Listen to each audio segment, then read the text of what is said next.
Good morning, members, and to the viewing public who are viewing our Ways and Means Committee meeting this morning through our live feed television and our social media platform. The chair will now call today's Ways and Means Committee meeting into order. And with 10 members of the standing committee, we have the necessary quorum to conduct today's order of business. So with that, we move now to item 2, adoption of agenda, and do I hear a motion? There is a motion to adopt today's agenda, and it has been seconded. All those in favor, please say aye. Those opposed, say nay. Motion is adopted. Moving now to item 3, public comments. At this time, the chair now opens the podium for any public comments. Seeing that there is no members of the public here in the gallery for public comments now is closed. And we move now to item 4, old business. And under old business, items A, B, and C will be tabled as we are still waiting for more comments. We will skip item D on item 4, old business, as we await the Secretary of Secretary. He is actually on his way, and when he comes, we can dive down into a committee as a whole and discuss this further. Senate Bill 24-32, Senate Draft 1, which is entitled to amend 2 CMC subsection 3551 to change the expenditure authority, management, and control of solid waste sub-accounts for the 1st and 2nd Senatorial District. Are there any objection that we skip this and await the Secretary of Department of Public Works and then revert back and have that up? Thank you, members. With no objection, we are now under new business. And first under new business is House Bill number 24-81, a bill entitled to establish a nonprofit organization tax credit to incentivize individuals and corporate contributions, promote philanthropic engagement, and ensure the long-term viability of organizations that provide essential services and enhance the quality of life for the people of the Sinamay. The bill is before us here, and I believe some comments were provided. Are all the members have the comments from Department of Commerce? So we are now under open discussion, and I believe the author of the bill, who is a member of Ways and Means, is here too, and if he would like, we will give him the floor. Representative Joe Flores, you have the floor.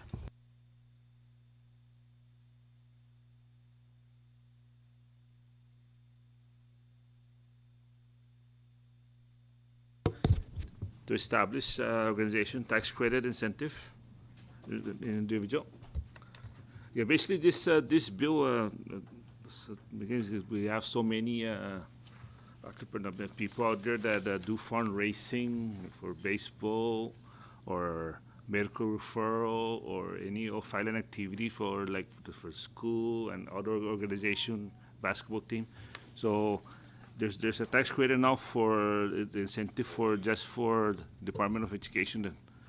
But in having this, it's like empowering the nonprofit to solicit from businesses instead of just going directly to our delegation and asking for money. They can ask business to the other businesses so they can avail to the program for the incentive for them for their tax break.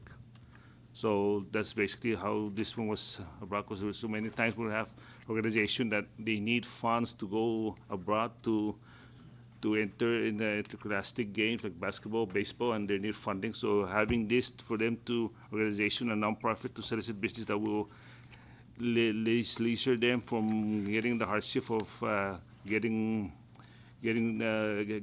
going abroad with less money, that they need more if they have more solicitation power to ask for the businesses. Thank you, author, Representative Joe Flores. That is the members. That is the intent of his uh, proposed legislation. We do have comments from Department of Commerce, Madam Secretary Remy Mafnas, and there are some comments provided for clarity on this proposed legislation.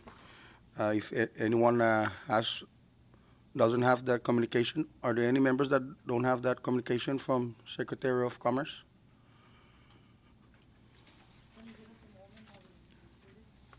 Okay, you guys need more time? We can have a short recess. Short recess.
We are back on our Ways and Means Committee session, and before we had recess, we were under new business, House Bill 24-81, and through our deliberation under recess,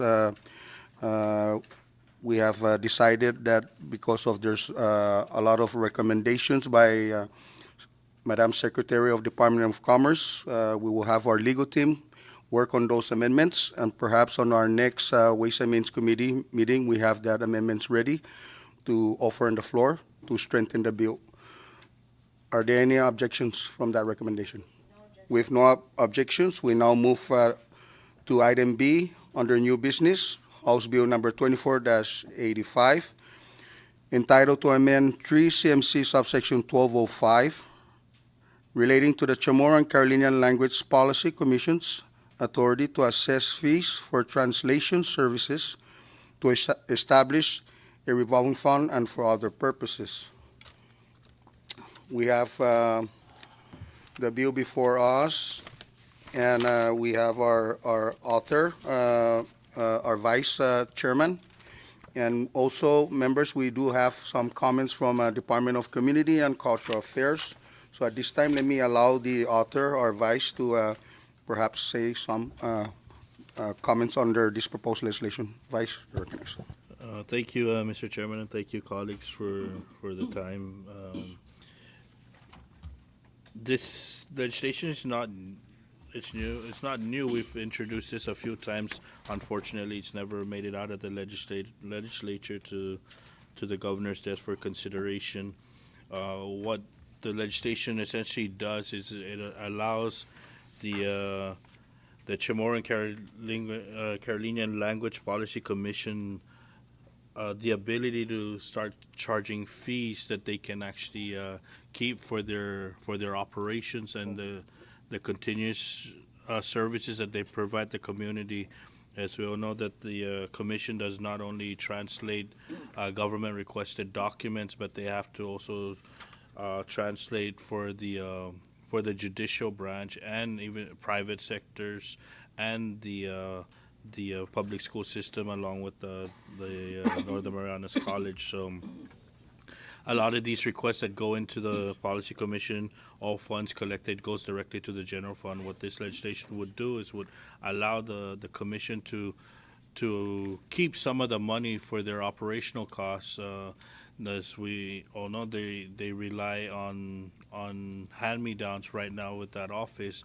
With this, they'll be able to upgrade their equipment, at the same time provide services quicker, because they actually have monies where they can start producing more documents quicker as per requested by the various entities within the CNMI. So again, I ask for your support on this legislation so that the Language Commission will be able to have their own funding source so they can run their operations smoothly to provide services and continue to provide services to our people.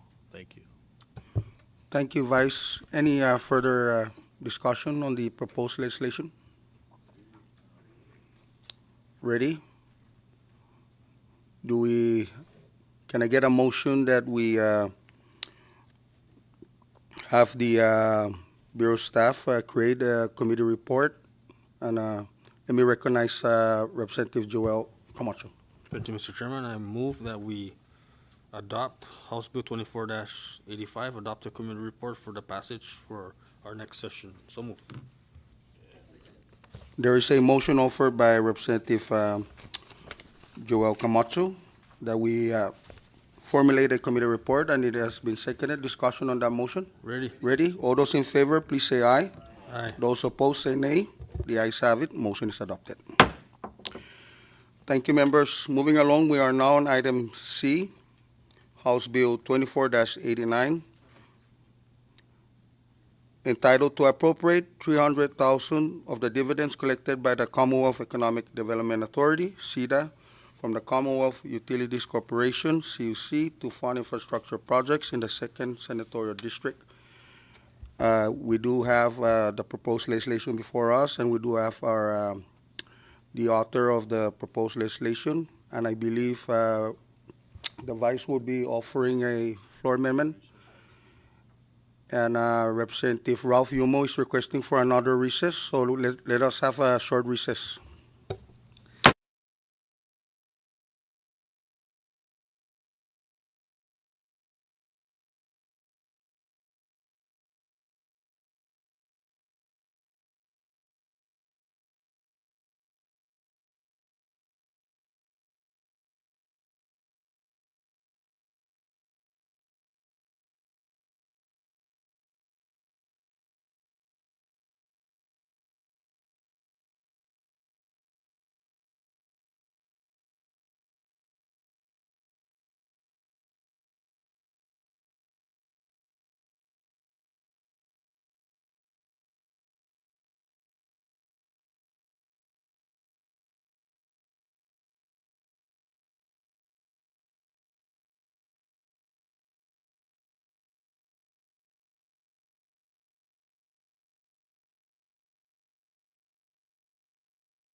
We are back on our Ways and Means Committee session, and before we entered into recess, we were at item C under new business, House Bill 24-89. And at this time, as I mentioned before we enter into recess, that a substitute or a floor amendment was to be offered. And at this time, I recognize the Vice Chair.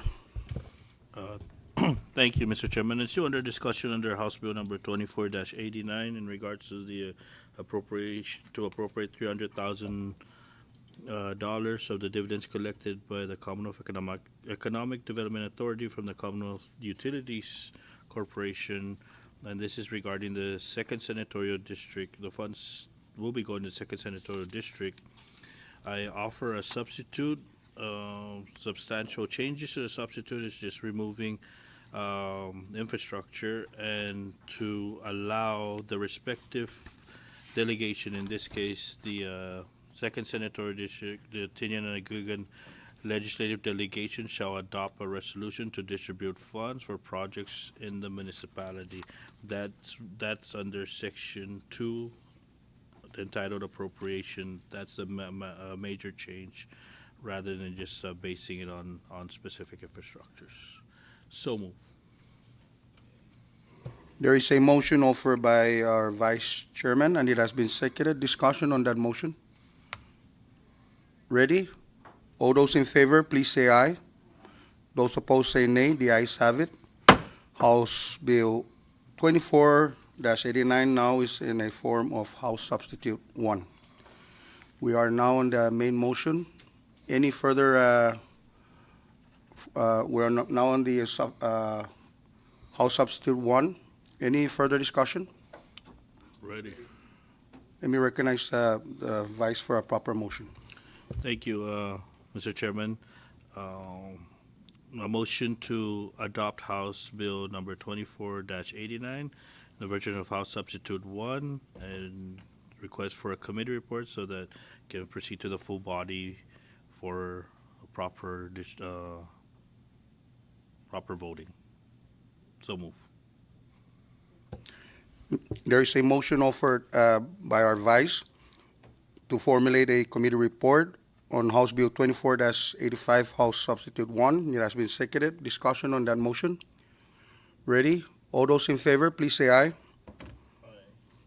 Those opposed say nay. The ayes have it. Motion is adopted.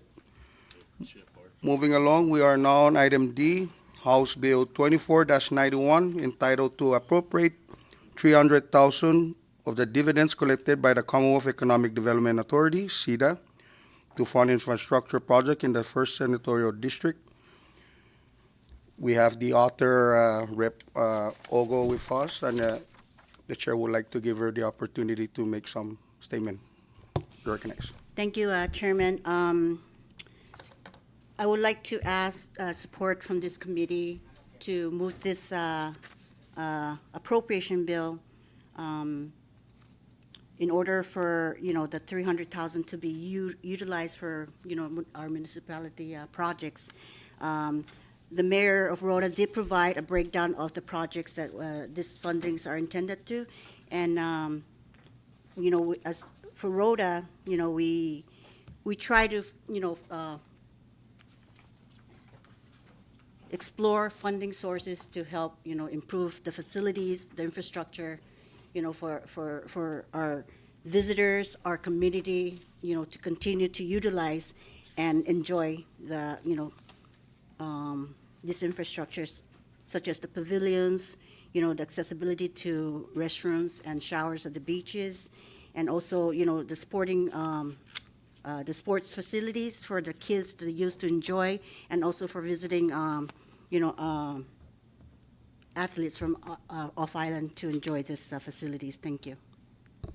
Thank you, Representative Julie Ogo. Are there any further discussion? Recognize Representative Marisa Flores.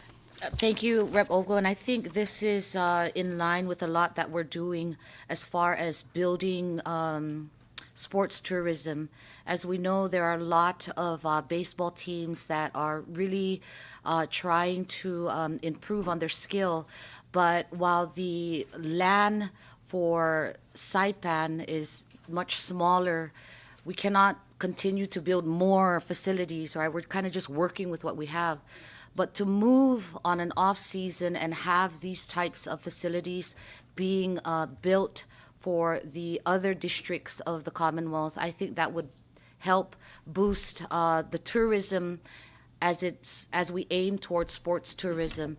And I think a lot of the misconception is that we don't, at least for me, I didn't understand how these types of organizations really help the industry as far as placing these athletes as they grow, but it also builds this tourism for the Commonwealth in all other islands. And I just have to, say thank you to Rep. Julie, because for the bigger picture, we're looking at least for sports tourism to grow outside and not only just have it for Saipan, but also include all these other competitions to be conducted in the outer islands, and to allow, we might have to put more funding towards this, but again, if it's,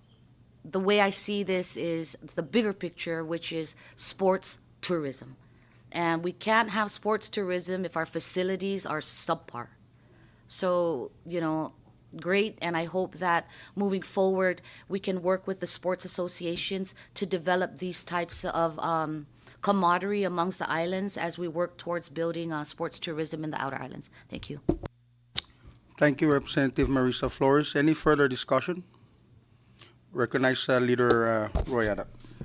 Thank you, Mr. Chairman, and also to Rep. Julie and the Mayor of Rhoda for putting in this request. I'd just like to inquire also, there are also activities within the schools that Rhoda and Tinan partake, right? Is this also going to be included in that funding? So we actually, there was funding being appropriated to PSS to support that interscholastic. So, by improving and maintaining the facilities there, they'll be able to travel down also and, have a tournament down there and not just here in Saipan. Okay. We want to expand that experience also to the third senatorial, students to come down to Rhoda, and experience the, Awesome. the Thank tournament you, down there. Thank you. Chair. Thank you, Leader Roy Ada and Representative Julie Ogo. Any further discussion? Recognize Representative Marisa Flores. Once again, when we're looking at the big picture, Rep. Julie, right, and based on what Rep. Ada said, I think that's important because we've allocated a lot of money towards interscholastic sports. And we just had the World Baseball Tournament going on. We had Korea come during the off season to practice, and now they won the exhibition, and they'll be also participating in this championship game.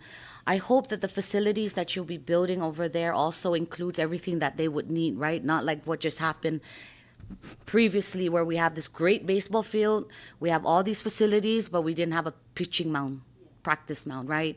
So if you could just look at it in the bigger picture and think long term, I know you don't like doing things 5 times, you want to get it right the first time. So, again, please make sure that when you're developing this with your mayor, that it's, done correctly the first time, because now that you have this money available to you to dispose of, and the experience should be Commonwealth-wide, I really hope that you follow through and make sure that it's designed so that when you're ready to get boots off the ground, you're ready. You don't have to come back and ask for more appropriation because you forgot one thing, like a restroom or a pitching mound. Thank you, Representative Marisa Flores. Any response? Yes, Representative thank you, Julie Ogo. Chairman, and I do agree, and I'm glad that you did express that.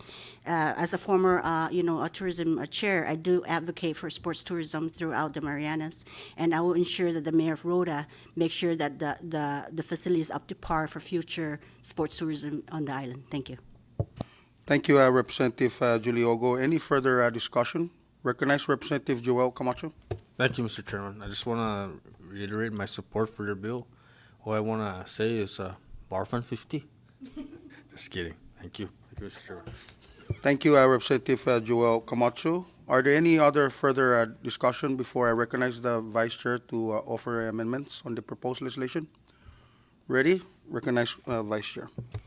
Thank you, Mr. Chairman, and thank you, colleagues, for sharing your thoughts, great points that are brought up, not just for the 2491, but also what we just adopted in 2489. So with that, I move to introduce a substitute version to reflect likewise on 2489 to remove the infrastructure, and the bulk of the change will be made under section 2, line 11 on page 2, that reads, the Rhoda Legislative Delegation shall adopt a resolution to distribute funds for projects in the municipality. So moved, Mr. Chairman. There is a motion offered by our Vice, and it has been seconded. Discussion on the motion. Ready? All those in favor, please say aye. Those opposed say nay. The ayes have it. Motion is adopted. House Bill 24-91 is now in the form of House Substitute 1. Any further discussion? Let me recognize the Vice for the proper motion for committee report. Vice? On the main motion, right, Mr. Chairman? On the main On motion. Substitute 1? Yes. All right, thank you. Thank you, Mr. Chairman. A motion to adopt House Bill 24-91, House Substitute 1, and to formulate a committee report so it can be proceeded to the full body for voting. So move. There is a motion offered by our Vice Chair, a motion to formulate a committee report for the full body to take a vote. It has been seconded.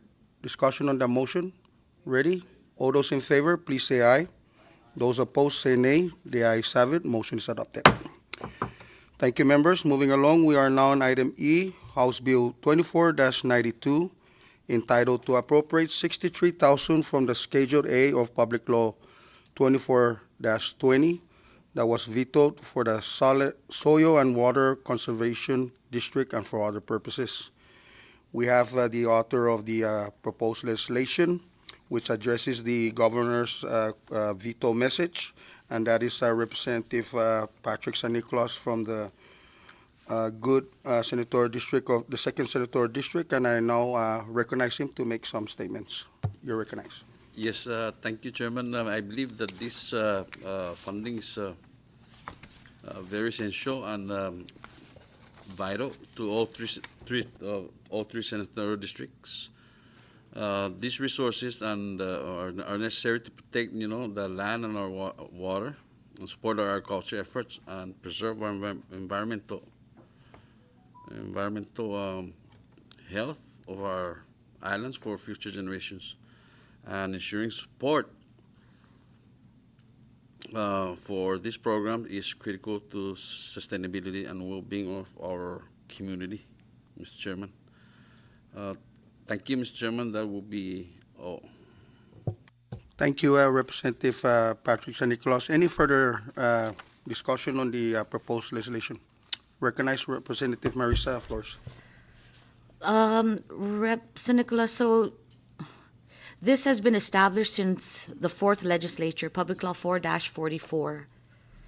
And it applies throughout the 3 senatorial districts. Food security, sustainability. So what is this supposed to do exactly? Because there's a conservation, do you have a chairperson already for Tinian? For which one? You're appropriating 19,000 for Tinian under the Soil and Water Conservation for operations. So the department head expenditure authority is the department head of DLNR, Tinian, in consultation with the chairperson of the Tinian Soil and Water Conservation District. Is there a chairperson already in Tinian? I believe so. That would be Mr. Joe De La Cruz, if I'm not mistaken. So are you going to be, is this for the purchase of certain things? What is this bill intended to, I didn't read Public 4-44. I don't even think I was born to, I mean, I think I was born already, but I don't think I was to vote, but what does this entail? Because they're spending something, so are they gonna be buying like water catchments? Or are they, what are they supposed to do? Can I have recess, Mr. Chairman? Let's have a short recess, Sorry.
Thank you, members, and to our viewing public. We are back on our Ways and Means Committee meeting.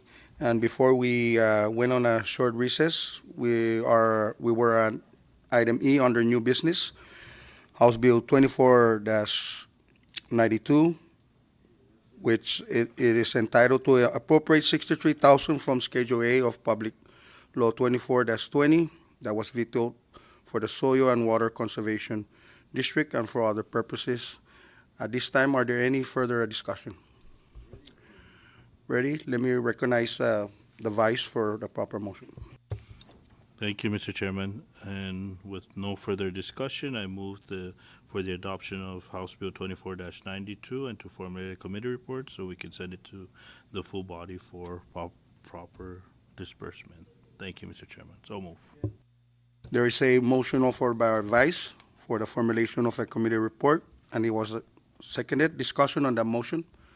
Ready? All those in favor, please say aye. Those opposed say nay. Motion is adopted. Thank you, members. We are now under item F, under new business, House Bill 24-95, entitled to enhance economic opportunities for small businesses and local farmers by establishing new gross revenue tax exemptions, clarifying export treatment, simplifying tax administration in the CNMI, providing for phased implementation to ensure administrative feasibility and fiscal stability, and for other purposes. We have the author here with us, who is also a member of the Ways and Means, and that is Representative T.J. Maglonia. And at this time, the chair will give him the floor to make some statement. We are recognized. Thank you, Mr. Chairman. So basically, this bill attempts to provide some relief for small businesses by adjusting the tax bracket, basically making anything that's earned under 50,000 non-taxable. I know that we do have other tax breaks for bigger businesses, and this is an attempt to help with smaller businesses, and also by helping simplifying the tax structure. I know the current tax structure, it varies based on months with our BGRTs.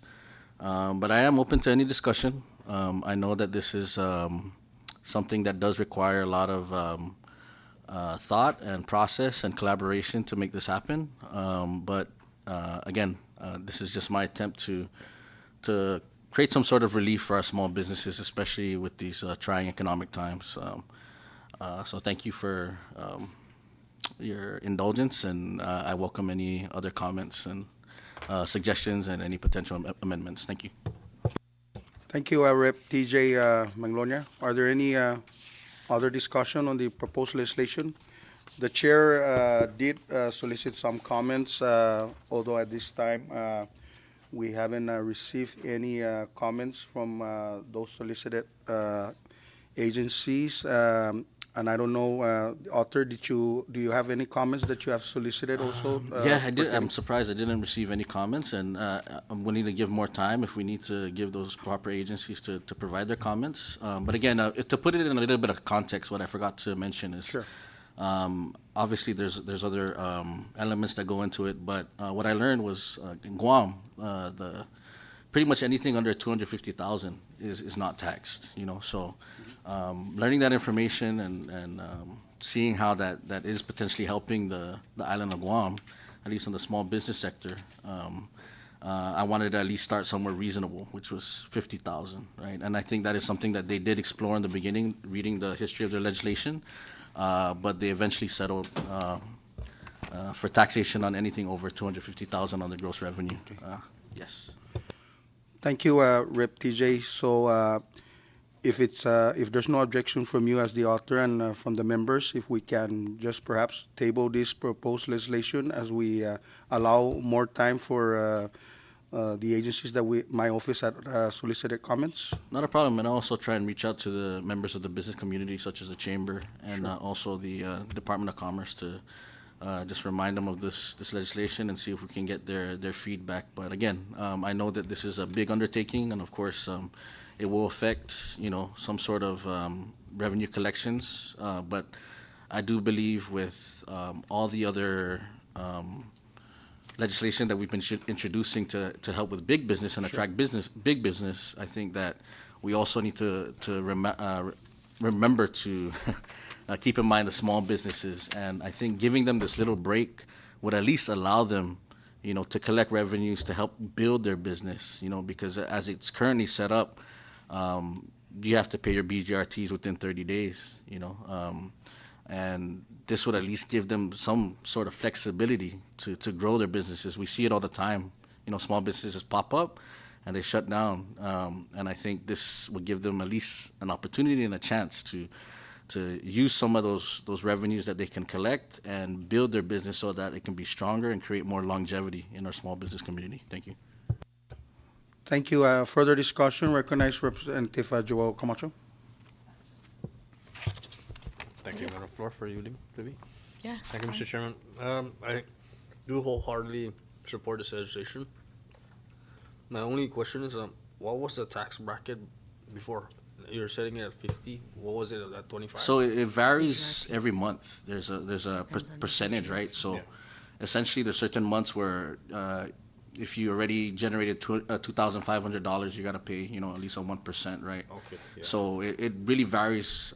You can look it up on their website, tax and revenue. Yeah. But your BGRTs vary per month. So this would kind of simplify it. It just makes it straight, clear cut. Anything over 50,000, I believe, is starts at 2%. Let me just. It's Under three. 50,000 is 0, and then anything over 50,000 starts at 2%, I believe. Great. Thank you. Thank you, Chairman. No problem. Appreciate it. Thank you, Rep. Joel and Rep. TJ. I recognize Representative Marisa Flores. Thank you, and I sympathize with you when you're talking about the small business. One of the questions that I have is that we seem to have a confusion on the local and federal level of what small business is. So small business can be established at less than 300 people in a business. Or a small business here locally can be a entrepreneur, content creator of one employee, which is not clearly defined even in our tax system. So I think I could, I have a bill, Chairman, that would also amend Title IV of the code and to provide gross revenue tax relief for taxpayers operating at a net loss under the NMTTIT tax system. So maybe what I hope to recommend is I'd like to work together with Rep. Manloña so that we can really truly define what is small business, because my bill aims to remove the BGRT for anyone that operates at a net loss on a given tax year, right? And that's really to protect small business incentive. That's really marked towards that. So I think if we can merge ours together somehow or get more comments and figure out how we can best protect small business considering the times. And I know that Delegate Hines was successful at getting some supports under commerce for small business. My fear is that if we don't fix it correctly, then we're still going to have small businesses closed because we cannot clearly define what small business is. And this also affects the insurance coverage. We have a lot of small business that don't qualify for insurance because they're small business less than 300, right? So I think we can improve on this. And so I might get ahead of myself, Chairman, because I might also request that I table my bill further, but I get where you're going with your bill. I know it also talks about manufacturing and exporting. That's great. But I would like to see more clarification on and tightening of language when we clearly define what a small business is, because I think that's one of the disparities we're having. Big picture, Thank you, Chairman. Thank you, Rep. Marisa. And in response, Representative J. Maglonia. Thank you, Floor Leader. And first of all, thank you for also introducing that legislation. I think this, along with your legislation and also the other Representative Flores' legislation, it kind of displays our effort to work with the business community. I think for the longest time, the government and the business community, the private sector, has not worked more collaboratively, right? And especially during these trying economic times, we do have to have more flexibility and more understanding with our business community. I did have a conversation with a small business owner that's been around for the last 10 years, and she also expressed her sentiment, right, of wanting to donate to other, nonprofit organizations and other causes that she is passionate about. So I think we're all in the same wavelength here. We understand the situation that we're in, and we all want to do our best and do our part to help our small businesses. And that is why I'm saying that I do want to take our time and get this thing right the first time. Now, in regards to your statement about small business, I think I guess the federal definition of a small business is what's clouding what's the definition of a small business here. Because if you look at it from a federal perspective, pretty much all businesses here could be considered a small business, right? Employing under, I think, 300, right? So I am all for creating a clear definition for that would help at least on our local level. And then I also did want to clarify my statement earlier about the current legislation, right? So basically, how I have it, the framework right now would be 0 to 50,000, no tax. Anything 50,000 to 100,000 would be 1.5%. 100,000 to 250,000 would be 2%. 250,000 to 500,000 would be 2.5%. 500,000 to 750,000 would be 3%. And then 750,000 and over would be 5% of that amount. So it kind of simplifies it rather than having that bracket that changes every month. And then another thing that I also wanted to highlight, I think our current legislation for fishers and agriculture does tax exempt them for anything under 25,000, but this would also help them and raise that bracket up to 50,000. So thank you. Thank you, Rep. TJ Manglonia. Any further? Recognize the Vice Chair. Thank you, Chairman. I'd like to thank both Floor Leader and Rep. Manglonia, as the author of 2495, that they'd work together in getting the true definition of small business, and also with this tax tier that you're looking at, Chairman Manglonia. I think one thing that we need to make sure, and for consideration while we send this out for further comments, is to make sure that this is funneled into an area, whether it's the farmers market or the fisherman's market, and to get all the stakeholders involved so that there's actually a true number and actual, let's say, sales or exportation, right? Because if we fail to do that, this might actually dig us deeper on the financial side with the government. But these incentives are great, but we just need to make sure that it's funneled into an area where we actually have true data that we can use, so that other potential farmers and fishermen or other types of small businesses would actually get more involved into these types of ventures, and would create a lot of competition. In essence, will grow the products, make the products better, and would get the local hotels or even the grocery stores to be involved into direct purchasing from wherever this funnel goes through, so that we know that both sides, we're trying to make sure that we use up our resources within ourselves rather than before we export it. But I know that the big goal is to get to exporting it, but that's a good starting point, and both the floor's legislation and your legislation and 24-95 are really a good step forward for our Commonwealth. So thank you guys for that, and I yield my time, Mr. Chairman. Thank you, Vice. Under further discussion, I recognize Representative Ralph Yumo.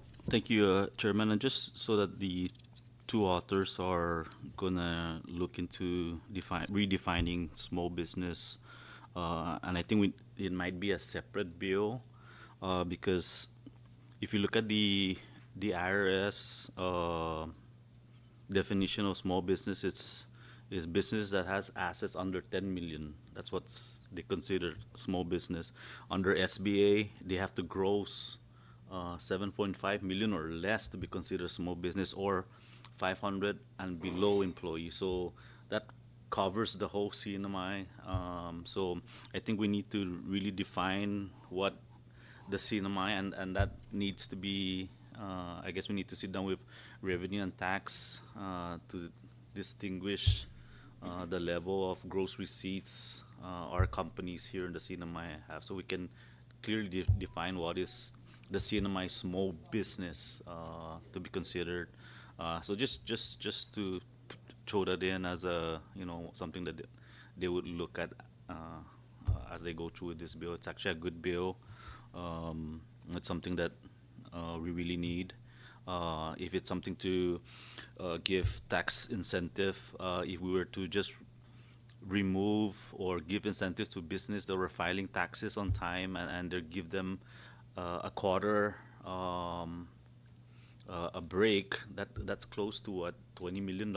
It depends on the level. I'm just estimating that's a savings. That's a boost 3.0 for the cinema if we were to look at it carefully.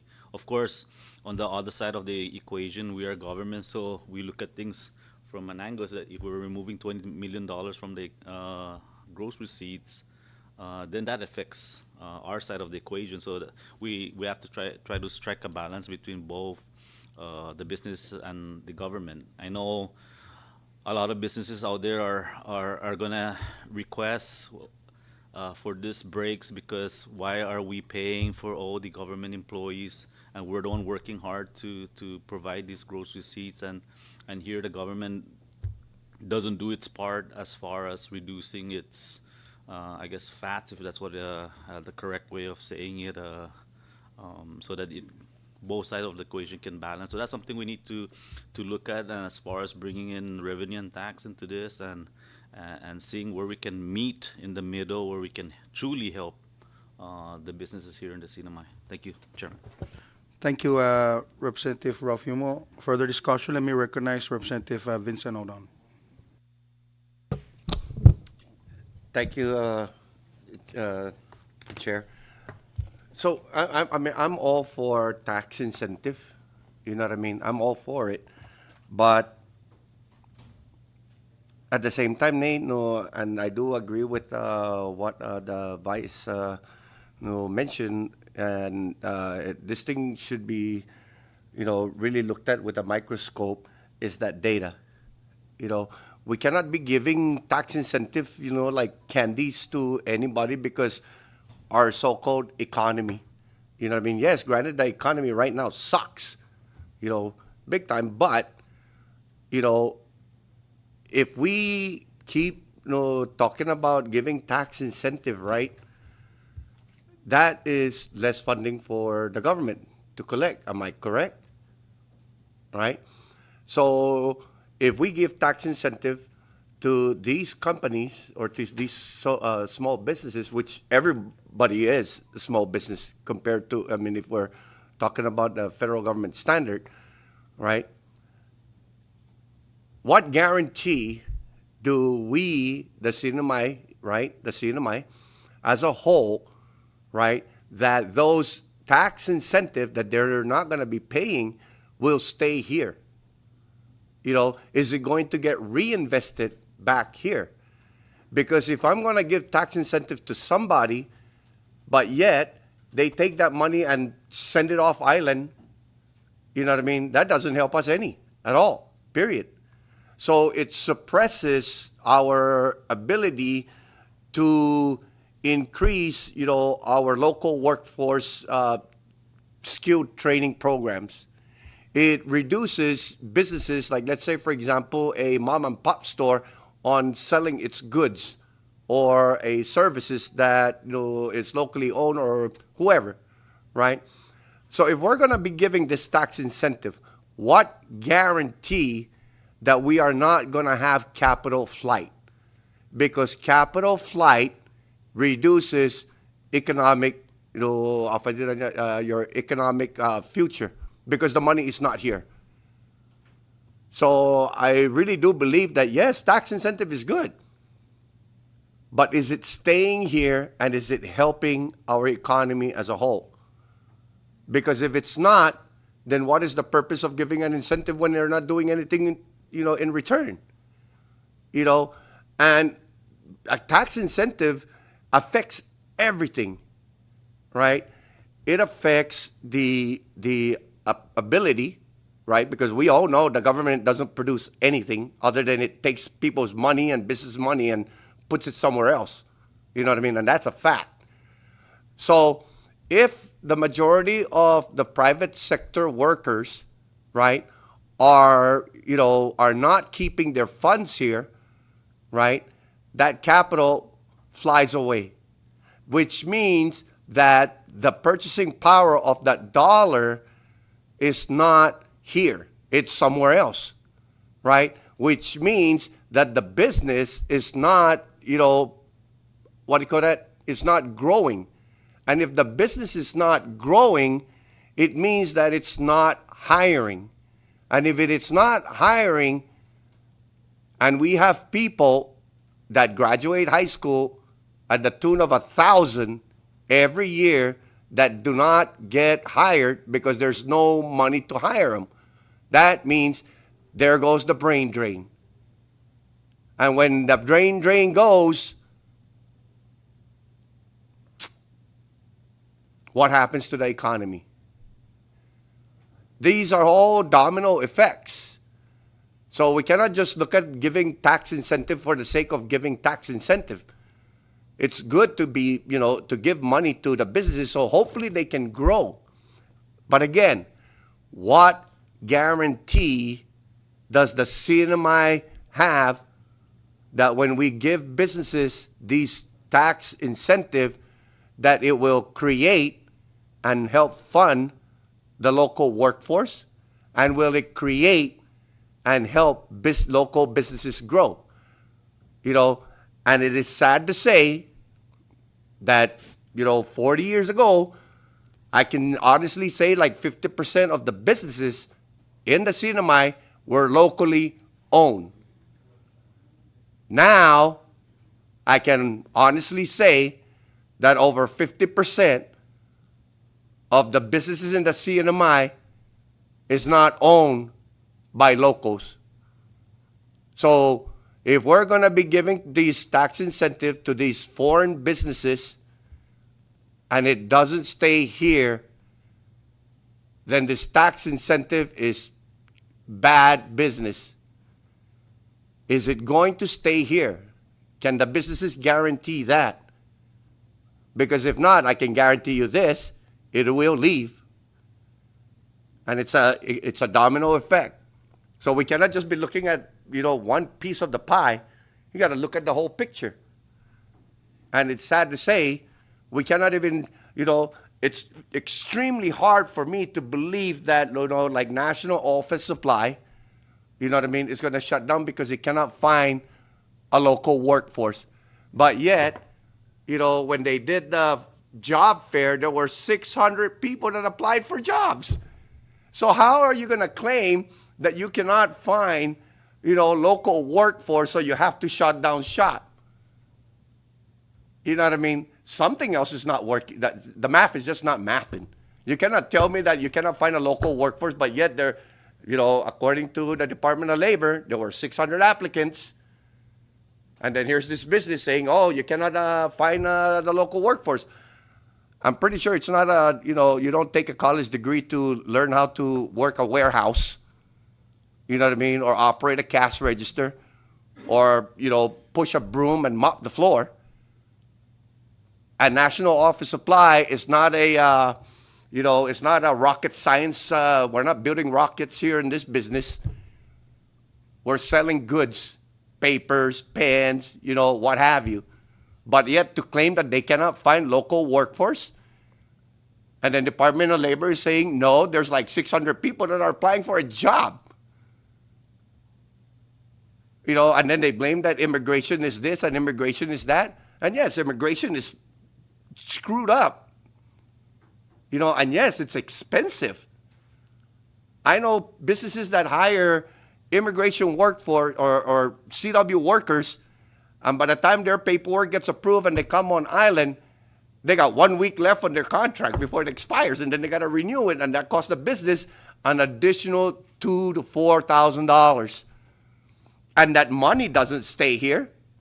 That money that the company just spent for that one person to work for 1 week has got to renew that, CW work, at the tune of thousands of dollars. That doesn't stay here. It goes to the U.S. So, like I said, everybody deserves a break. And I'm all for giving, especially businesses, because I could care less about, the government being so fat and bloated and, all of that good stuff. But if you're taking money from the public, from the businesses and giving it to the government, and then at the same time giving, excusing businesses for not to pay, giving them tax incentive. But if it's not generating anything and it's not circulating within the economy, then it defeats the whole purpose. You know what I mean? But do I love tax incentive? Hell yeah. I even love, like, no tax at all. But we just got to be careful. That's all I'm saying. You know what I mean? That's all I'm saying. Is it guaranteed that if we do that, is it going to stay here? Because it hurts to see a dollar leave and the brain goes somewhere else. Thank you, thank you, sir. Thank you, Representative Vincent Adon. Any further discussion? Let me recognize Representative TJ Magnolia.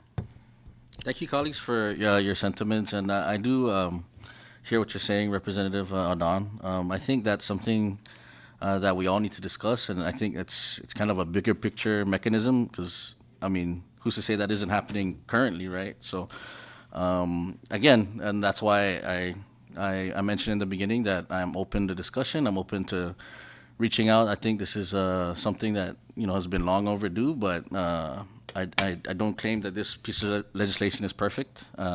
It's going to take all of us to really iron this out and make sure that it makes sense for ourselves and for the business community, right? So I know we all just want the best for our people and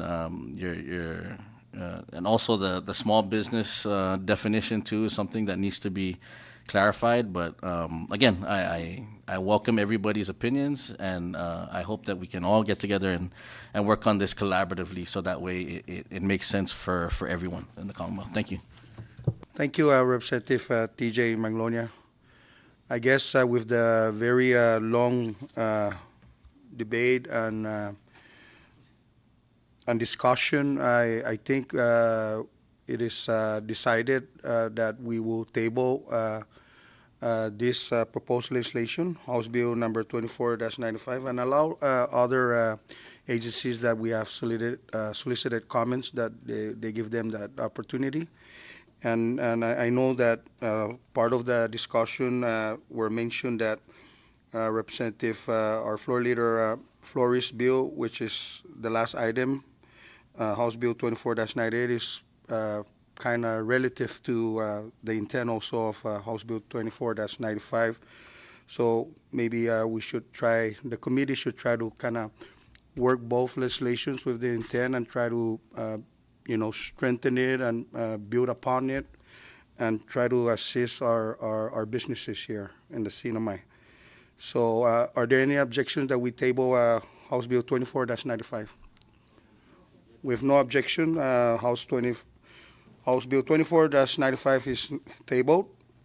And we move down to our next item, which is item G under new business, and that is House Bill number 24-97, entitled to exempt the Commonwealth Ports Authority from the obligation to remit the 1% public auditor fee pertaining to seaport revenues. Members, we do have a comments from the Office of the Public Auditor, and it's she had expressed grave concerns, and part of the communication, if you guys all read the communication, some of it spoke about CPA haven't been submitting their 1% payment. So the chair would like to ask that if we can table this proposed legislation and allow this body also to get in communication with CPA and find out if that's true, that they haven't been paying for probably over a year with the 1% OPA fees, and we have to find out why also as a committee and figure out things from then and therefore forward. So are there any objection that we table House Bill 24-97? With no objection, House Bill 24-97 is tabled. We now head to our last item, which is item H, new business, and that is House Bill number 24-98, entitled to amend Title IV of the Commonwealth Code to provide business gross revenue tax relief for taxpayers operating net loss under the Northern Mariana Islands territorial income tax and for other purposes. As I mentioned again, this proposed legislation authored by our floor leader is relative to House Bill number 24-95. But the chair did receive some comments from CEDA and the Department of Commerce, and that's where we stand with this proposed legislation. I believe we had reached out to other agencies, and we have yet to receive that comments from them. But let me allow the author, Madam Floor Leader, to make some statements. Thank you, Chairman. And, in line again with having this discussion about protecting small business right now during this time is really important. And while we always talk about mitigating issues with the government, we never have conversation about mitigating issues that have to do with the businesses that pay taxes for a bloated government, and that is unfair.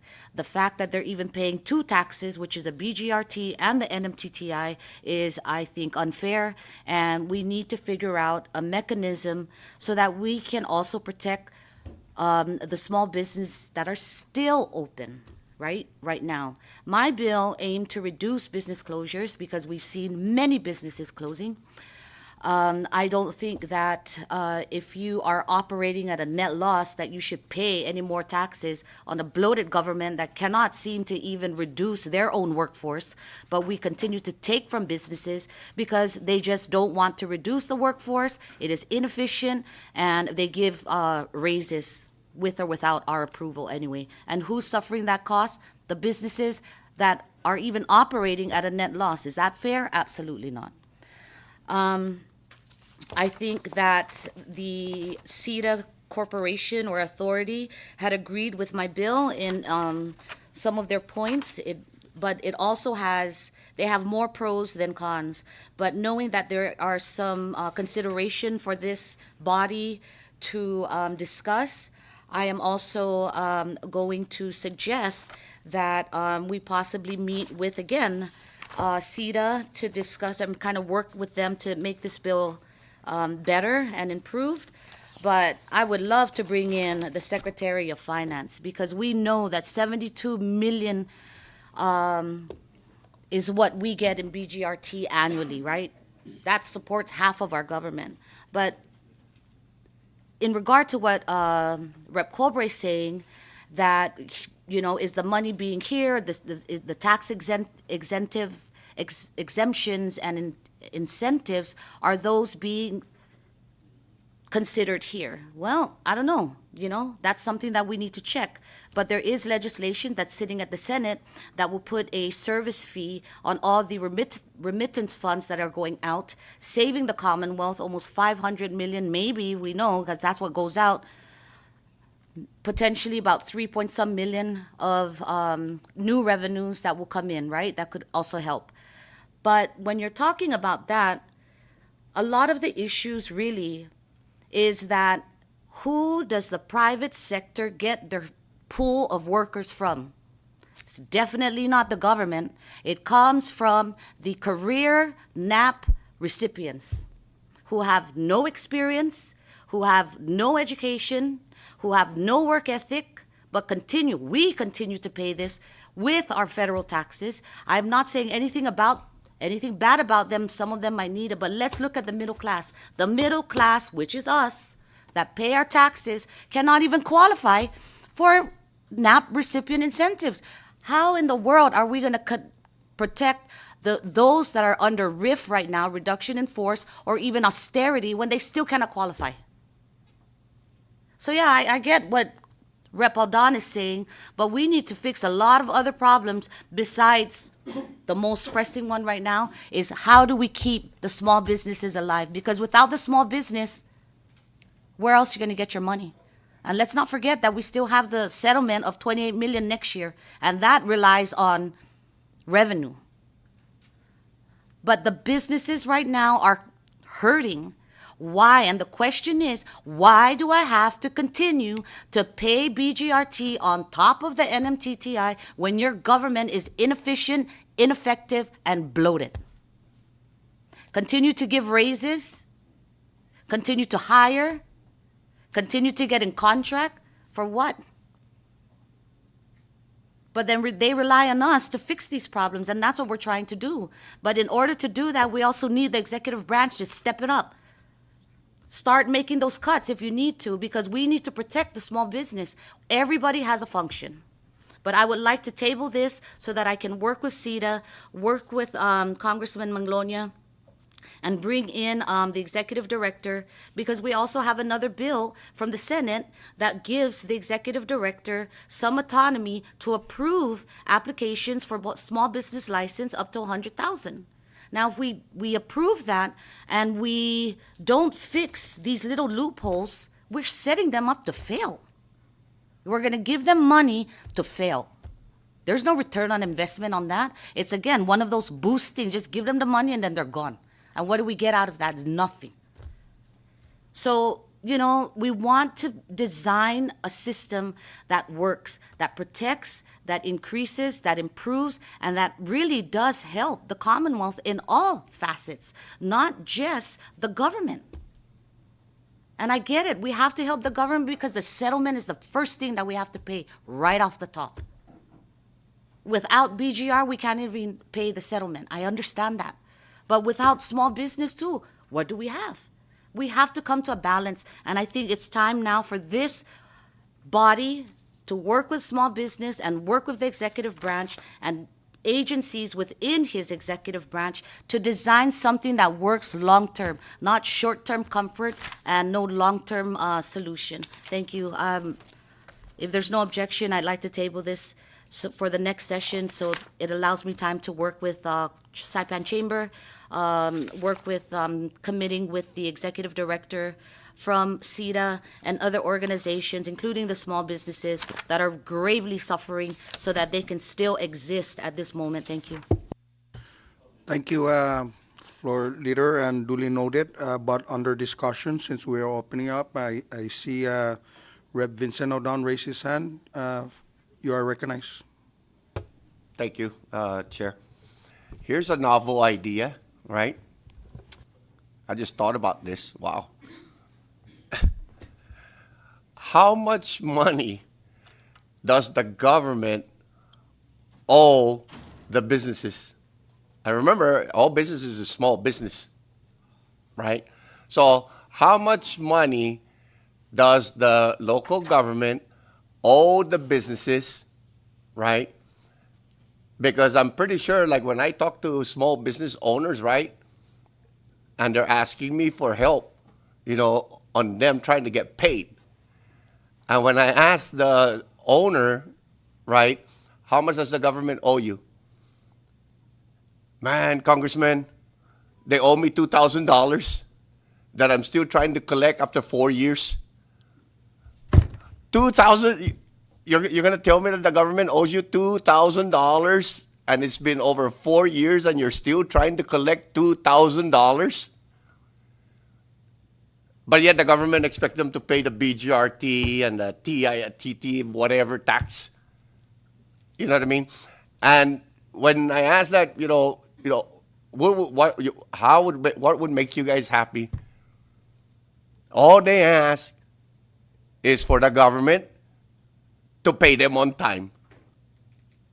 That's all they're asking for. They don't mind paying taxes. And of course, they were going to love, tax incentive. But the one thing they always ask for is, can we just get paid on time, please? Instead of waiting 2, 3, 4, 5 years for $2,000. But yet the government keeps complaining that, there's no money this and there's no money that. Well, guess what? If you don't have money, then stop spending. How about that? Stop hiring. Stop giving raises. How about you get your financial house, in check? Because it's very frustrating that when we're out there and the business community are the ones that keeps the economy alive. It is not the government. And all the people, all the businesses are asking is, can you just please pay me on time? Because I got taxes to pay, I got workers to pay, I got vendors to pay. You know what I mean? So if you want me to pay taxes, can you give me my money so that I can give you your money? But if you're asking me to use my money to pay my taxes and then wait for you to give me my money that I rightfully earned, you know, Kalanidzi, hello, anybody home? I mean, dysfunctional business. I admire businesses. Why? Because they create the economy. The government is nothing but a leech. And it has to be reduced. And it has to be responsible, because I can guarantee you that those clowns, they owe a lot of businesses money, and a lot of businesses are just giving up already. Why? Because they're not getting paid. But yet they're expected to pay their taxes on time, or else they're going to get penalized. Can the businesses penalize the government? With interest and compound it the way they do to businesses. You know, so I don't know, like I'm in a circus, but I know I ain't the ringmaster. Okay. But how about you pay what you owe? Thank you, Representative Vincent Odon. On the further discussion, recognize Representative Ralph Yumo. Thank you, Chair. And I know I raised my hand up before Rep. Flores, but this is in defense of I'm sure Rep. Odon has his own, I guess, businesses that talk to him, but a lot of the issues that, the reason why businesses are not paid on time is a lot of government agencies go out and they send their people out, they get purchase requisition, and a lot of the times the mistake or it's the fault of the business for allowing those items to leave their businesses, knowing the fact that purchase requisition is only given, not the purchase order. Totally different. So a lot of these businesses are forced because maybe it shows their, the owners that they're generating funds, and it's not because they're not, the government's not paying. Our secretary, I know she posted a revenue amount of, I think, $3 million by the end of the year. And the fact that there's some businesses that are not being paid is because she needs those, purchase order, everything in line before she pays. And a lot of the times, a lot of these businesses will give out those items and then secretary will not pay because they don't go to the proper procurement process. And that's what a lot of people don't see out there is a lot of these businesses allow those items, and it's their fault for even doing it that way. And that's why I won't be surprised if national office is one of them that allows their items to leave their company without an actual purchase order, meaning government has to pay. On a different note, if we want to look at, then we look at what the government really owes and look at the aging report. That will show what year these things were taken. I'll guarantee you there will be proof that a lot of these businesses sold their items to people that are in agencies that are not authorized to, but they have connection to the business and they take those items. So we don't know what's going on. So that's something that this body needs to also look at with regards to what the aging count looks like, and so that we can look at it more carefully as to what agencies are going out there and spending the most without, and we know we don't give operational for the last couple of years. So that's something that we need to look at as this body. Thank you, Chair. Thank you, Rep. Yumo. I'm going to take, the chair will take one more. I know that the Secretary of DPW is here, and I mentioned earlier that we skip the Senate bill so that we can have this open discussion with him. He's here already, and we already passed almost at 12:30, but I will allow the floor leader for the last time under discussion, and they will we'll dive in with the Secretary of DPW. You're recognized. Thank you, Chairman, and thank you to Rep. Aldan, and thank you to Rep. Yumo, because those are, again, these factors and these elements that places us in this position. But I want to concentrate really that there is an imbalance when we're talking about this economy. Majority of the funds that we collect come from grants. Period. Majority of it. And we still can't even collect on construction. Holy mac. And there is how many construction projects out there, and we still can't even collect on that. We can also help, but we cannot even do that at this point. So I'm going to take the position, I wanted to protect my small business. I want to figure out a way so that I can have the small businesses stay alive. I need to talk to NAPA again and figure out how do we get those people to start working so that they can also contribute. Not just those that have been working for 40, 50 years. Let's not forget about the ones that got out of the DB people from settlement. Those guys can't even retire. But then I have over 2,000 recipients, $38 million in NAP funds come in here. You drive down there, they have Lexus, they have super high-tech Hilux, Toyota. I mean, come on. It's right there, so visible to us. And if we cannot figure out a way to protect the small business, then we need to internally look how we can fix this problem with NAP also and balance this out, because this economy is not balanced. Let's talk about the war that's happening. Our gas is up. Commodities are going to go up. We can't even control that. At some point, whether the business is closed, we're just about to die already. The hunger, those that are hungry are not just those that are unemployed. It's going to even affect us. We can't even buy goods to help our families. And I come in here and I get really passionate about helping my community, helping the Marianas. Because we cannot go into this next term or next year. God willing, we're all here to fix it. But if not, who's going to inherit this? So repeat, it's going to start all over again. And then what? Time is of the essence. And every time I speak of urgency, because we cannot turn a blind eye and have deaf ears anymore. I don't know how else to express it. I don't know how more pressing my voice needs to sound. But at some point, the public is tired, small business is tired. The only one that seems to be really happy right now is the ones that, apparently not even us, we're not happy. We got cut also. But really, let's look around at who's really happy. I really don't think there's a lot of us here, but we got to do better.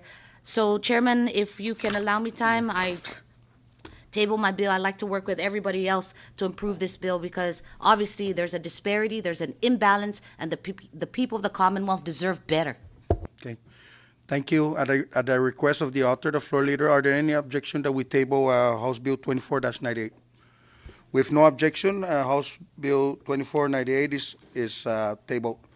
And thank you, members. That is the last item on new business. And if we can dive back to old business, item D, can we have our Secretary of DPW please step up? Where's our Sergeant at Arms? Masyag no gitalo.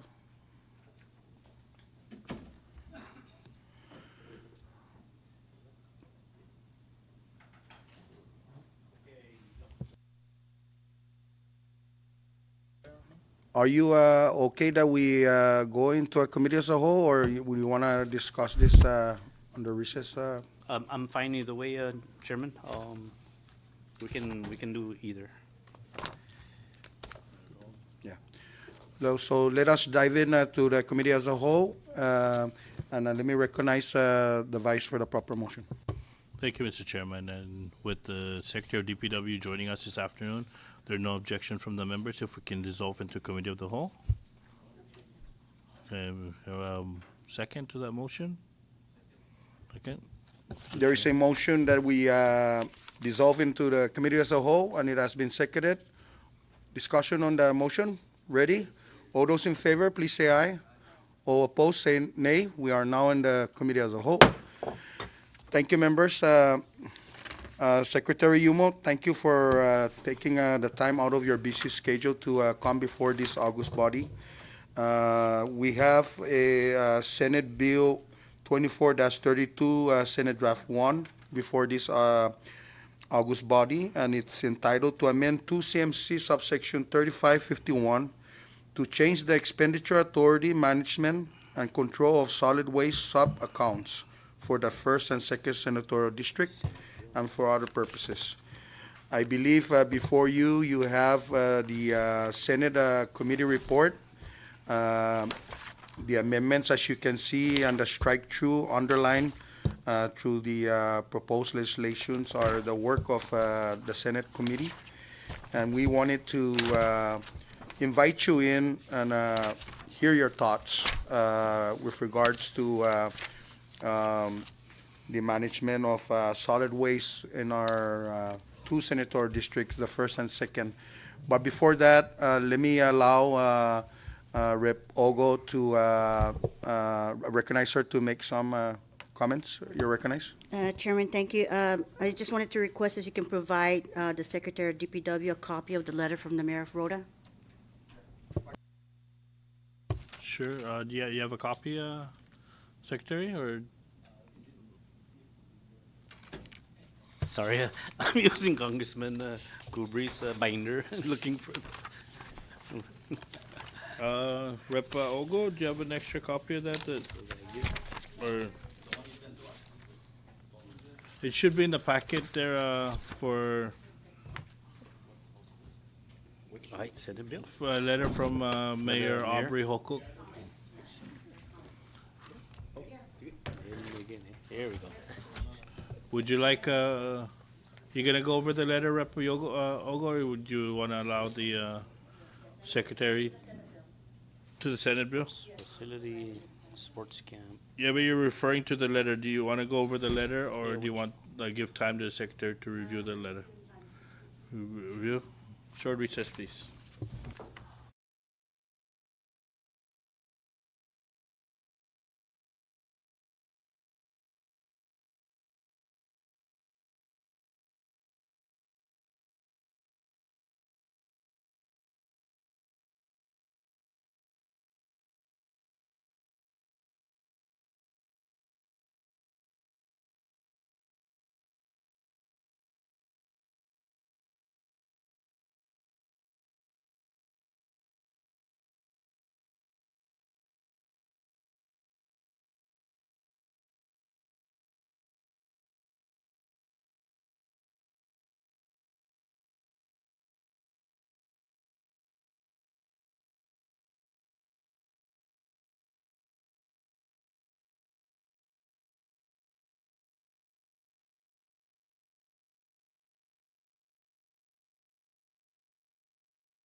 We're back into the committee report under Committee of the Whole with the Secretary of DPW, Mr. Ray Yumo, and Rep. Juliogo. You still have the floor. Actually, we've given him time to read it, right? So, I would like to hear from him first. Any comments or on the bill? Good morning, everybody, and thank you for allowing me to speak in front of you. I'd like to apologize for being late. I was at a school zone safety collaboration summit with PSS. It's a day-long activity. Basically, PSS got together and assessed traffic issues surrounding each school within the Commonwealth. So we're trying to come up with ways to help mitigate traffic congestions and the need for student safety when they're walking to and from schools, or even if they're being dropped from a nearby location and then walking to the school and vice versa. So it's a pretty good event. Thank you, Rep. Olgo, for bringing up the letter from the Office of the Mayor, Honorable Aubrey Holcoke, regarding Senate Bill 2432. The support letter basically stating that if this bill becomes law, it's going to help accelerate decision-making processes, prioritize local waste management requirements, and enhance fiscal responsibility at the municipal level. So the bill itself, I think, is noteworthy, but there are issues that we need to be very cognizant about before we move forward with this, for you guys to make an informed decision, because this will undoubtedly, this legislation will dictate the movement of solid waste management going forward. In my 3+ years as Secretary of Public Works, I actually never had any real issues with how the current law stands. If the municipalities of Rhode and Tinian has fund balances and they in their solid waste accounts, and they needed to spend those funds for a specific purpose, I've never said no, really. I mean, I leave it up to them to basically just inform my office, and I concur. It's similar to how the delegation here would appropriate funds. Expenditure authority would be, let's say, the director of roads and grounds with the concurrence of the secretary, right? I mean, it's really the same thing. This bill basically is going to say, well, we don't want the secretary's concurrence anymore. In this case, it does say that the secretary is the expenditure authority, but really the trigger is always going to be at the municipal level. Now, the reason why the process really hasn't been moving is because over the years, the funding stream into the solid waste management accounts for the respective municipalities had been suspended by law through the Budget Act. So there was no funds going into the respective municipal accounts. Now, if the Rhode and Tinian municipalities were to collect tipping fees, those funds would have migrated into their respective accounts, and then they have full 100% of that is available to Rhode and Tinian respectively to appropriate. But because there's no funds going in there, there's nothing to appropriate. So it's interesting to try to discuss this legislation knowing full well that the accounts have been suspended. Now, my understanding is this 2026 budget, the mechanism has been not been suspended, so the funds are going to be moving in, and namely it's going to be from the 7% excise tax, right? That's going to be 10% of that's going to go to the two accounts. So right now, I believe Rhoda and Tinian are still in a negative fund status. So the Secretary of Finance, through instructions, is going to have to allow those accounts to come to current status before any funds becomes disbursable. So the question really, what we want to figure out here is what is really the overall arching intent, because once we separate the Secretary of Finance, Secretary of Public Works, right? We are saying, Rhoda, deal with your own solid waste management issues. Tinian, the same way. Okay, so we're in the process of getting the two dumps, if you will, right? Rhoda and Tinian are actual dumps. It's not a compliant landfill. That's a fact. The good news is that Rhoda was able to get their existing facility permitted. So it's now permitted. So we're really happy about that. We have a SADRA grant money that we're tapping so that we can have compliant landfills constructed. So there is a funding source for that. But the big question that hasn't come to the table yet, because we're in the design and construction phase, is once these landfills becomes operable and we do the ribbon cutting, right? How are we going to pay for the operations of the landfills? Because the landfill up here in Marpi costs the department over $1.4 million a year to operate. 1.4, right? So can you imagine Rhoda and Tinian's landfill operations? It's not going to be in the tens of thousands. It's going to be way more than that, because fortunately, the solder should be able to purchase all the equipments, but it needs to be operated in compliance with U.S. EPA regulations on landfill operations and also DEQ. And we haven't even talked about the one thing that this body has always been doing year after year: full faith and credit, right? There's a financial assurance mechanism. It's in federal law. These landfills have to have funds available that should the landfill need to be closed, that there is funds available to close it in compliance with EPA regulations. And it's not cheap. Cell number 1 up in Marpi is 80% full. There's a reason for that. If I made that thing go to 100%, I need to begin the process of sealing it. And sealing it is going to be very expensive. Look at the Puerto Rico dump, which was sealed. That thing was over 20 plus million, if I'm not mistaken.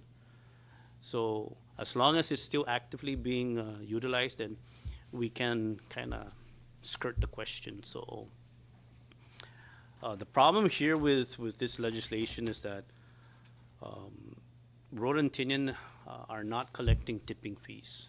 They want to collect tipping fees, but right now there's no real drive to do that. I sent a letter more than a couple years ago ordering the directors of both Rhoda and Tinian Public Works to begin collecting tipping fees, but there's no action. So if we're going to move with this, I don't have a problem with this, but this legislative body is going to have a problem with this, because we're moving towards separating the operations. If Rhoda and Tinian respectively wants to operate their landfills independently, I'm okay. I'm fine with that. That's one less headache that my director of solid waste has to deal with, right? But really, that's not how we operate. We're one Commonwealth. So if there's going to be a full disconnect between the Department of Public Works secretary and the resident heads, then that's okay. I mean, amount of money here we're really not talking about a lot of money. On an annual basis, I believe the 7%, if I'm not mistaken, the last estimate that the Secretary of Finance had identified was about 600,000 and some change. So just take 20% of that out and split that in half, right? That's how much Road and Tinian is going to get directly from the 7%. If the funding source is not suspended. Then we have the question of tipping fees. So if there's no tipping fees being collected, then there's nothing to speak of, because that's the other mechanism that funds that account. So basically, we're looking at under $60,000 per island. I mean, I got bigger issues to work with. But if this body moves with this, just know that going into the foreseeable future, there's going to be issues, because if this money is not enough. I mean, I actually had to even use some of my road maintenance account funds from Saipan to help Road and Tinian respectively, and I did that because, I wanted to help them. I don't know if my predecessors sitting in my seat would have done the same thing, right? But, we're trying to just help each other out.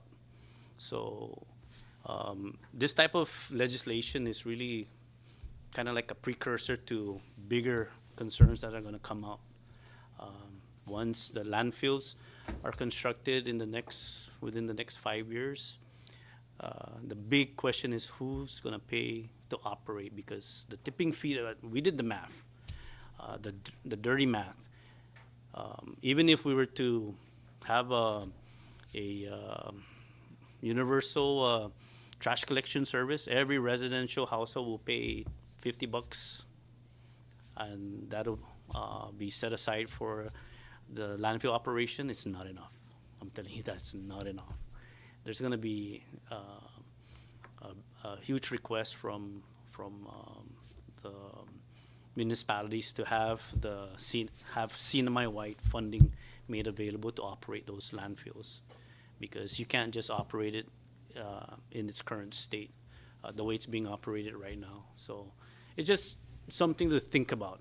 I'm not saying it's bad, but I'm just saying that this is a trigger for other adjustments that are going to have to be made legislatively. Thank you, Secretary. So what is the stage right now with regards to the landfills for the First and Senator District with the area, the landmass that was designated for landfill? Are we already done with the environmental process? Because there is federal funds from congressional, right, that were dedicated for all three senatorials. And there's a fair share in millions for the first and second senatorial for their landfills. Where are we at with that So progress? right now, there is a contractor that's doing the A&E work. That's still in progress. We're also dealing with the NEPA issues. We haven't started that really with Tinian, but I'm being told that shouldn't be too difficult. Road is really where the problem's at, because the existing roadway leading to where the current dump is at, there's an endangered species. It's like a really small snail that's creating a huge problem for us.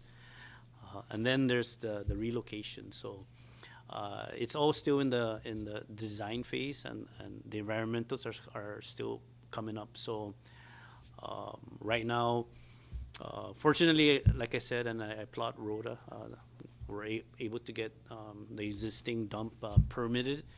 It just means that got to make sure that it's being managed appropriately in the short term until the new facility comes up. And once that comes up, then the bigger question is going to be before the body. Right. Thank you for that response, Rep. Ogo. You got some questions for our Secretary? Thank you, Chairman. So, I know that, I brought this up to the Mayor of Rhoda maybe a couple of years ago about the tipping fee. And I believe, the last leadership meeting that we had, and I think you were also in that meeting, is, seeking out, the central office, DPW central office, how we can get up to par or even to implement the tipping fee, facility.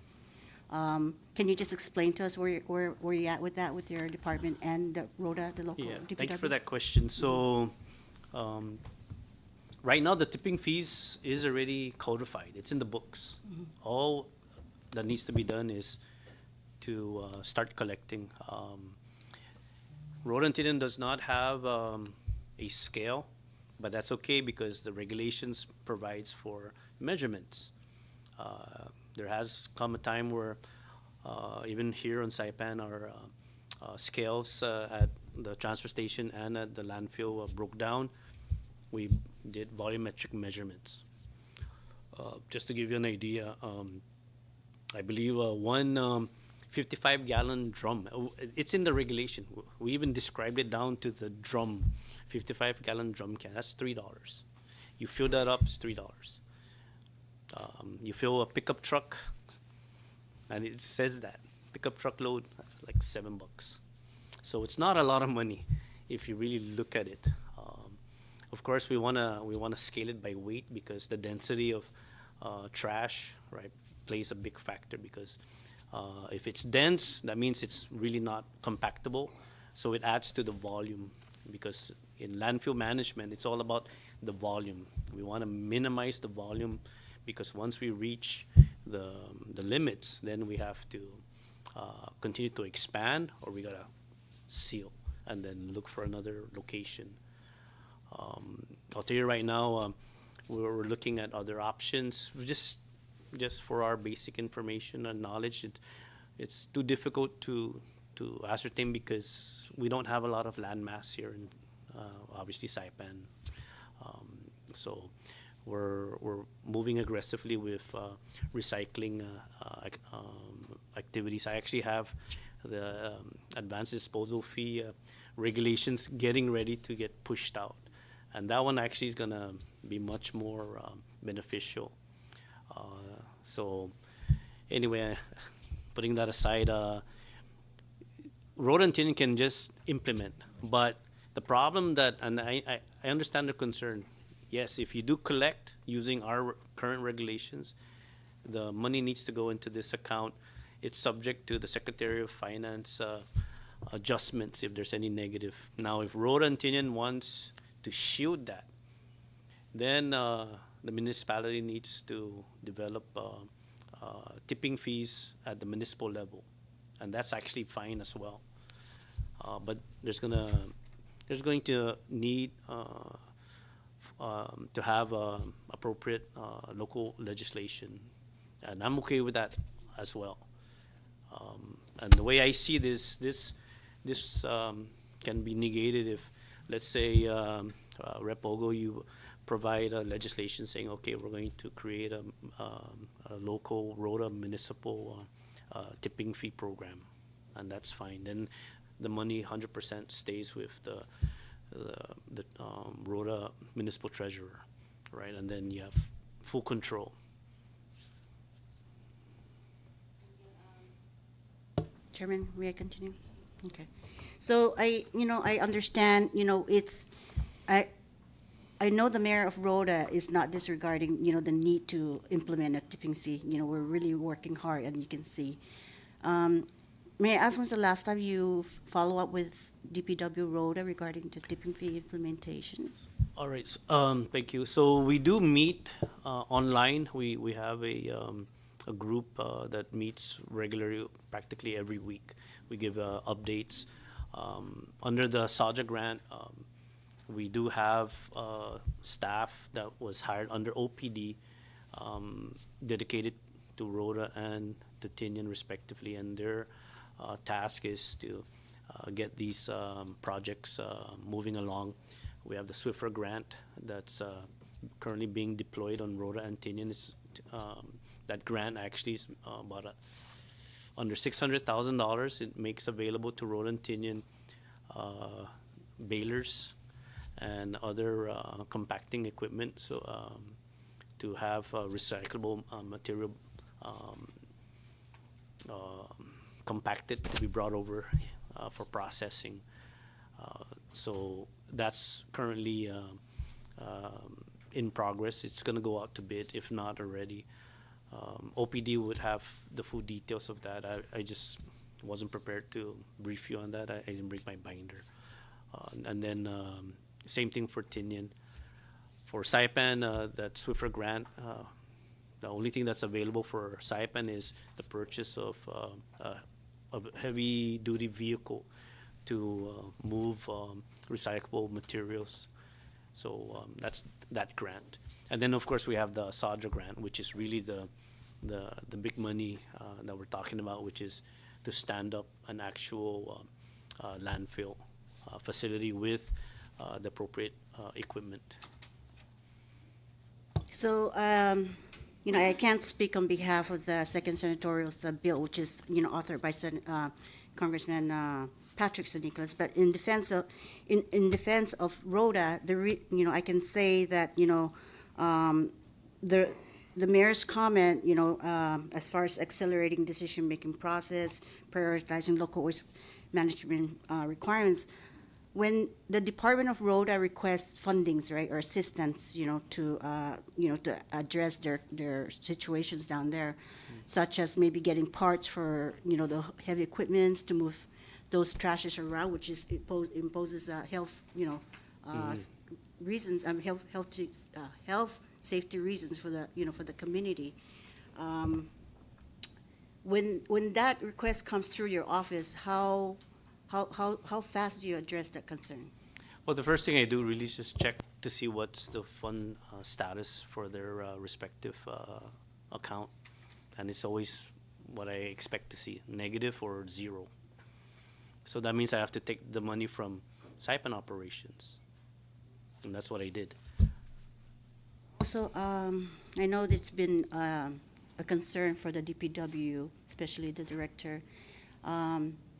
When you go down to road or you send your staff down, does your staff or your office inform the DPW director to stop by their facility, maybe take a tour of the facility, sit down maybe a couple minutes and talk about their concerns in person?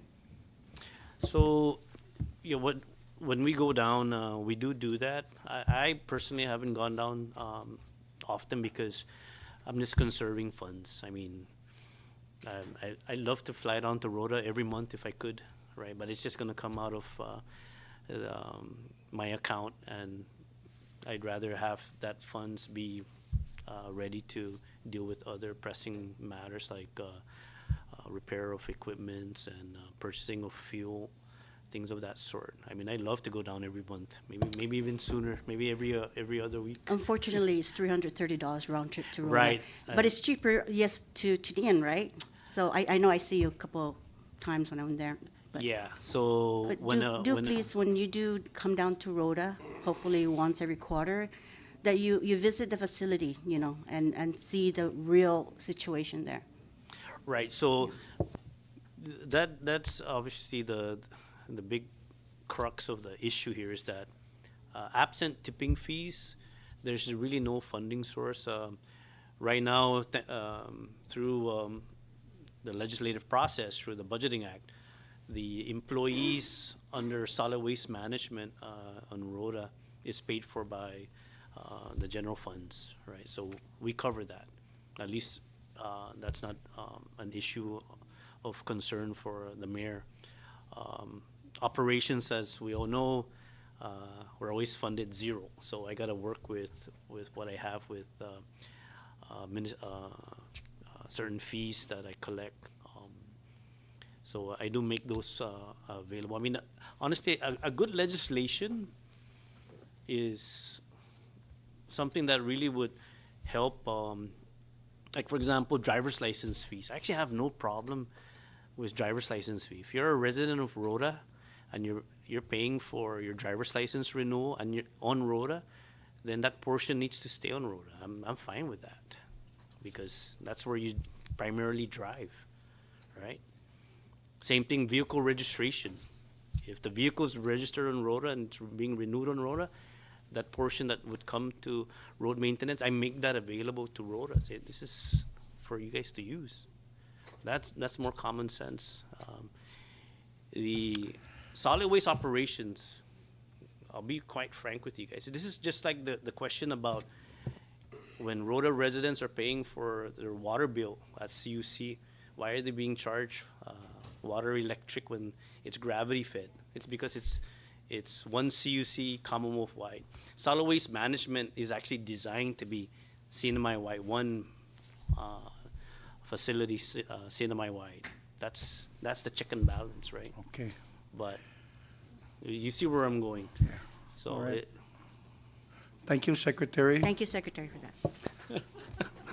Any further from the members discussion to for the Secretary? I think just having this discussion, we need to make another time with you, Secretary, to have more deeper discussion with regards to this proposed legislation. So, and we have run through lunchtime, and we have bureau staff here that are still with us. So, let us rise back and adjourn this Ways and Means. Thank you, Secretary, for your time this afternoon. Recognize Vice Speaker. Thank you, Mr. Chairman. Thank you again, Secretary. And with no objection from the members, I rise back, motion to rise back to preliminary session. Do I hear a second? There is a motion offered by our Vice Chairman to rise back to our preliminary session, and it has been seconded. Discussion on that motion. Ready? All those in favor, please say aye. Those opposed say nay. We are back to our preliminary session, and that took care of all our agenda for this morning. So we will go ahead and table Senate Bill 24-32 SD1 and have another set of meeting with the Secretary of Finance. I got DPW, Public Works. And so we are now on item 6, announcement. The chair just wanted to announce that we will be having out of the 4 committee report that we voted on our last previous Ways and Means Committee. Those are already coming up. 2 might come up this week, so I'll be having my secretary routed to your office for signatures. That's the announcement from the chair. Do I recognize Joel for an announcement? Thank you, Mr. Chairman. I just wanted to announce to the members of the committees for both infrastructure and transportation and infrastructure and JGO that we have our joint public hearing and committee meeting this Thursday at 10 a.m. Just a reminder. Thank you. Here in the chamber? In the chamber. Okay. Thank you. Are there any other announcement? With no further announcement, we are on our last agenda, which is adjournment, and the chair now adjourns this Ways and Means Committee meeting. Thank you, members, and to the viewing public. We are now adjourned.